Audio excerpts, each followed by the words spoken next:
কেমন আছো স্নেহ ছাত্রছাত্রীরা? যারা এখন ফোর্থ সেমিস্টার পড়ছো তাদের জন্য কিন্তু আবার বই এর রিভিউ নিয়ে চলে এসেছি।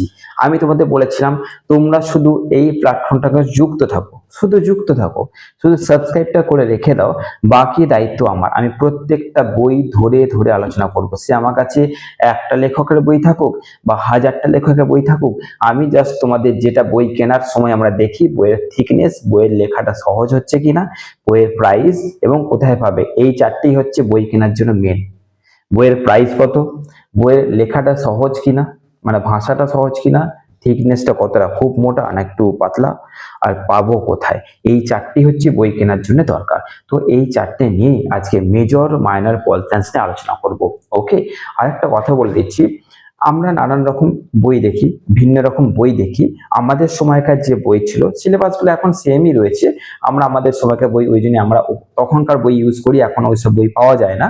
তো আমরা আমি অন্তত সেই পুরোনো বইগুলোকে ইউজ করি। কিন্তু এখন যে বইগুলো বেরিয়েছে, যেহেতু রিভিউ করতে হয়, তার জন্য সেই বইগুলোকে আমি কিনে রাখি। তো মোট কথা হচ্ছে, আমি এখনকার সময় যে বইগুলোর মধ্যে যে বইটা সব থেকে বেস্ট লিখেছে সেটা আজকে তোমাদের সামনে তুলে ধরছি। তো চলো, major pol science, minor pol science আমি তোমাদের দেখিয়ে দিচ্ছি কোন লেখকের বইটা সব থেকে বেস্ট হবে এবং কেন হবে, কোন লেখকের হবে, একদম লেখা পড়িয়ে শুনিয়ে দিচ্ছি, প্রাইস বলে দিচ্ছি, কোথায় পাবে সেটা বলে দিচ্ছি। হ্যাঁ, তবে একটা জিনিস কমেন্ট করবে, এই যে প্রতিদিন স্যার যেটা বলছে সেটা করে দেখাচ্ছে, এটা কিন্তু অবশ্যই কমেন্ট করবে যে এটা তোমাদের জন্য কতটা উপকার। 2 নম্বর, তুমি কি এই সাবজেক্টে কমেন্ট করেছিলে? কারণ আমি দেখেছিলাম, আমি কিন্তু এই সাবজেক্টে কমেন্টে দেখেছিলাম, ভিডিও চলে এলো। তো এমন একটা প্ল্যাটফর্ম যেখানে জাস্ট কমেন্টটা করে রাখো, স্যার যদি কোনো রিপ্লাই নাও দেয়, রিপ্লাই দেবে একদম পুরো ভিডিওতে প্র্যাকটিক্যাল।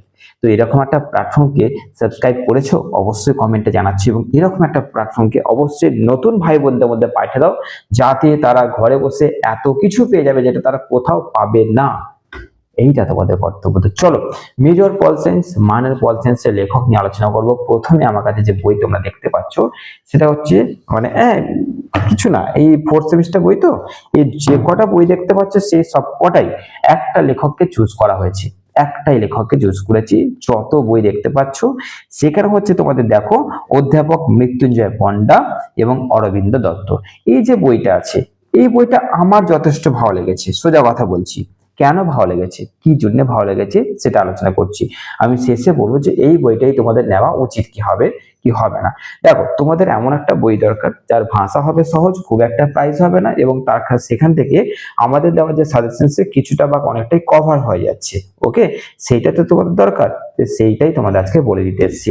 মেজর আর মাইনর দুটোই বলে দিচ্ছি। দেখো, মেজর 1 বলো, মেজর 2 বলো, যাই বলো না কেন, একটাই লেখক আমি বেশিরভাগ করে ফলো করে আসছি, দেখে আসছি যে এই লেখকটাই কিন্তু বেশিরভাগ করে তোমাদের বই প্রকাশ করছে, মৃত্যুঞ্জয় পণ্ডা, অরবিন্দ দত্ত। তোমাদের জন্য এই যে লেখকটা major pol science, minor pol science বই কিন্তু ফলো আপ করে আসছে, এবং অবশ্যই যথেষ্ট, নিঃসন্দেহে যথেষ্ট ভালো লেখক, যথেষ্ট ভালো বই।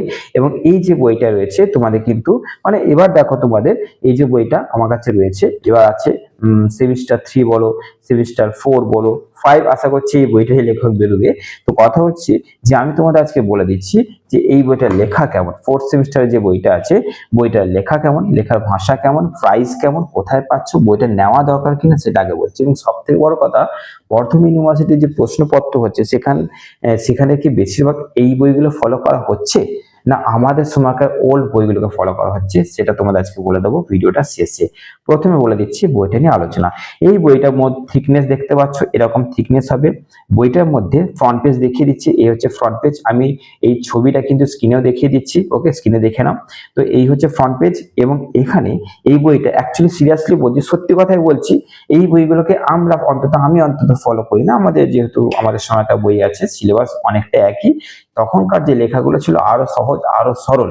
এখনকার লেখাগুলো দেখছি একটু হলেও একটু জটিল শব্দ অ্যাড করা হয়েছে, আমাদের বেলা অতটা ছিল না। তো এবার কথা হচ্ছে যে যেহেতু একটা বইয়ের মধ্যেই 3টে মেজর ঢুকে গেছে, এরকম তো বই আর আমাদের সময় ছিল না যে মেজর মাইনর ছিল না আমাদের সময়। তাই তখনকার বইগুলো সব সেপারেটলি ভাগ করা ছিল, তাই বইগুলো ছিল সহজ সরল। এখন 3টে মেজরকে একটা বই আনতে গিয়ে একটু কি ছোট করতে হয়েছে, একটু কুঞ্চিত করতে হয়েছে, একটু টাফ ভাষা ইউজ করতে হয়েছে। তো ওই জন্য বইগুলো লেখাগুলো একটু হলো টাফ হয়েছে। তবে হ্যাঁ, যত বই আছে তার মধ্যে সব থেকে ভালো লেখক বলতে গেলে কিন্তু এটা আমি বলতে পারি। আর যেসব লেখক আছে তাহলে কিন্তু খারাপ নয়, তারাও কিন্তু ভালো। আরামবাগ পাবলিশার আছে, ওটা কিন্তু ভালো ভালো, খারাপ কেউ নয়। এবার আমাকে দেখতে হবে যে আমার জন্য কোনটা বেস্ট হবে, সেটাই তোমাদের বলে দিচ্ছি। দেখো, major one, major two, major three, তিনটেই কিন্তু এর মধ্যে দেওয়া আছে। ঠিক আছে, এই বইটার মধ্যে তিনটেই দেওয়া আছে। প্রাইস তোমাদের শেষে বলে দিচ্ছি। আগে লেখাগুলো, যে কোনো লেখা ধরো আমি যদি পড়তে যাই, যে কোনো লেখা আমি এরকম ধরো পাল্টে দিলাম, উল্টে দিলাম। হ্যাঁ, তো বলছি ধরো যে কোনো একটা কোশ্চেন আমি কিন্তু এইভাবেই প্রত্যেকটা বই, প্রত্যেকটা যে বইগুলো রিভিউ করছি এইভাবে কিন্তু লাইন পড়ে পড়ে রিভিউ করছি কিন্তু। হ্যাঁ, এইটাই। দেখো, ধরো বলছে ক্ষমতা ও কর্তৃত্বের মধ্যে সম্পর্ক আলোচনা, ধরো একটা কোশ্চেন রয়েছে, বলছে আপাত দৃষ্টিতে ক্ষমতা ও কর্তৃত্ব ভিন্ন বা অভিন্ন মনে হলো এদের মধ্যে যথেষ্ট কিন্তু পার্থক্য দেখতে পাই। এগুলি কি না, ধারণাগত পার্থক্য, বল প্রয়োগের সম্পর্ক রয়েছে, বৈধ ক্ষমতার স্থায়ী হওয়া, কর্তৃত্বহীনতা ক্ষমতা সম্ভব। এই যে বৈধ ক্ষমতা, কর্তৃত্বহীনতা, এই কিছু কিন্তু ওয়ার্ড যুক্ত হয়েছে, যেটা সমস্ত বইতেই আছে। এই লেখকের ভেতরে যে লেখাগুলো সেটা কিন্তু সহজ। যেমন ধরো ধারণাগত পার্থক্য কি বলছে, ক্ষমতা ও কর্তৃত্বের মধ্যে ধারণাগত পার্থক্য আছে। রাজনৈতিক ক্ষমতার সাহায্যে কোনো ব্যক্তি বা গোষ্ঠী কখনো শাস্তির ভয়, কখনো পুরস্কারের লোভ দেখিয়ে সমাজের জনগণকে নিজের ইচ্ছা মতো করে কাজ করাতে বাধ্য করতে পারে। অন্যদিকে বৈধ ক্ষমতা কর্তৃত্বের পক্ষে অনুকূল এবং এর ফলে সহজেই জনসমর্থন আদায় করা যায়। তার মানে আমি বুঝতে পারছি যে এর লেখাগুলোকে যদি একটু মনোযোগ দিয়ে পড়া যায়, তাহলে কঠিন লেখাগুলোকে যদি একটু সাইডে করি, তাহলে কিন্তু এর ভাষাটা খুব একটা আমার জন্য টাফ হবে না। এবং যাচ্ছি এই বইটা থেকে প্রশ্ন কতটা কি পেতে পারো। প্রশ্ন কতটা কি পেতে পারো থেকেও বড় কথা হচ্ছে যে তোমরা এই বইটা নেবে কিনা। আমি তো বলবো যে অবশ্যই বইটা নেবে, বইটা নাও, কারণ এই বইকে আমি ভালো করে পড়েছি, ভালো করে দেখেছি, তারপরে কিন্তু রিভিউটা করছি। ওকে, লেখক কিন্তু রয়েছে, লেখক কিন্তু রয়েছে, আরো রয়েছে আরামবাগ পাবলিশার্স রয়েছে, তাদের লেখা ভালো, লেখা ভালো। ওদের কি হয়, ওদের বইটার মধ্যে থিকনেসটা একটু থাকে, একটু থিকনেসটা থাকে, আর কিছু না। তো এইগুলোর মধ্যে কি হচ্ছে, থিকনেসটা একটু কম। Major one, major two, major three তিনটে অ্যাড করেছে, ওদেরও করা আছে। ভাষাটার দিক থেকে আমার সহজ লেগেছে এই বইটা, তোমাদের বলে দিচ্ছি, তোমরা আরামসে নিঃসন্দেহে এই বইটা নিতে পারো। মাইনর কিন্তু এই লেখকেরই বই আছে, নিতে পারো। আর মাইনর অন্য লেখকের রয়েছে, সেটা কিন্তু তোমরা নিতে পারছো। তো মোট কথা হচ্ছে মাইনরটা থেকে মেজরটা বেশি। আর মাইনরটা কিন্তু খুব একটা বলবো না যে খাস নয়, মাইনরটা কিন্তু খাস। এইখানে যে লেখকটা আছে, অর্থাৎ অধ্যাপক মৃত্যুঞ্জয় পণ্ডা ও অরবিন্দ দত্ত, এই লেখককে কিন্তু মাইনরটা তোমরা নিয়ে নিতে পারলে কি হবে বলতো, একই লেখকের দুটো বই মেজর মাইনর নিলে পড়তে আরো সুবিধা হবে। যারা মাইনরে পড় চান্স নিয়েছো তাদের বলছি। তো ভালো থেকো, সুস্থ থেকো। তোমরা নেক্সট কোন সাবজেক্টের রিভিউ চাইছো অবশ্যই কমেন্টে লিখে জানো। আমি কিন্তু নেক্সট কালকেই সেই বিষয়টার উপর আবার একটা ভিডিও নিয়ে চলে আসবো। ভালো থেকো, সুস্থ থেকো। অবশ্যই কমেন্টে ভরিয়ে দাও তোমরা কি কি চাইছো এই প্ল্যাটফর্ম থেকে, কোন কোন সাবজেক্টের উপর রিভিউ চাইছো। চলো দেখা হচ্ছে পরবর্তী এরকম একটা বুক রিভিউ এর সাজেশন বা একটা খুব সুন্দর একটা ভিডিও।